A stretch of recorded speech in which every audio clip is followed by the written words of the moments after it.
Hi, നമസ്കാരം. കുറെ ആളുകളെ ചുറ്റിനുമുള്ള സമയത്ത്, അതായത് കുറെ ആൾക്കൂട്ടത്തിനിടയിൽ നിൽക്കുമ്പോഴും നിങ്ങൾക്ക് നിങ്ങൾ ഒറ്റപ്പെട്ടു പോകുന്ന ഒരു ഫീലിങ്സ്, നമുക്ക് എന്തെങ്കിലും ആവശ്യം വരുമ്പോൾ മാത്രം നമ്മൾ ക്ഷേത്രത്തിലോ അല്ലെങ്കിൽ പള്ളിയിലോ പോയിട്ട് ദൈവത്തോട് സങ്കടം പറയുന്നൊരവസ്ഥ.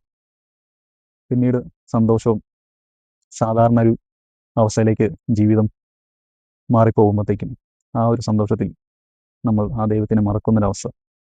അങ്ങനെയൊക്കെ ഒരു ഫീലിങ്സ് ചില ആൾക്കാരുടെ ജീവിതത്തിലൊക്കെ ഉണ്ടായി കാണും. ആ സമയത്ത് ആ ഒരു ലൈഫിലൂടെ മുന്നോട്ട് പോകുന്ന സമയത്ത് നമുക്കൊരു ഉൾവിളി കിട്ടും.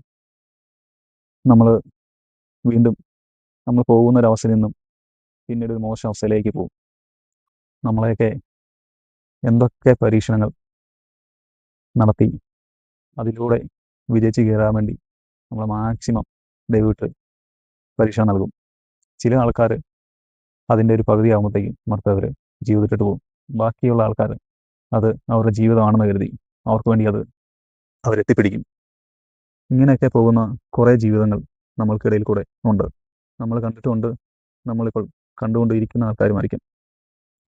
അപ്പോൾ ആ ഒരു സ്പിരിച്വൽ കണക്ഷൻ അത് എല്ലാവർക്കും ആവശ്യമായിട്ടുള്ളതാണ്. അതെങ്ങനെ മെയിൻറ്റെയിൻ ചെയ്യാം, അല്ലെങ്കിൽ എങ്ങനെ നിലനിർത്താം, അല്ലെങ്കിൽ നമുക്കുള്ളൊരു സ്പിരിച്വലി കണക്ഷൻ എങ്ങനെ കൂട്ടാം എന്നുള്ളൊരു കാര്യമാണ് ഞാനിപ്പോൾ ഇവിടെ പറയാൻ പോകുന്നത്. നമ്മൾ മെയിനായിട്ട് ചെയ്യേണ്ട ഒരു കാര്യമാണ് മെഡിറ്റേഷൻ.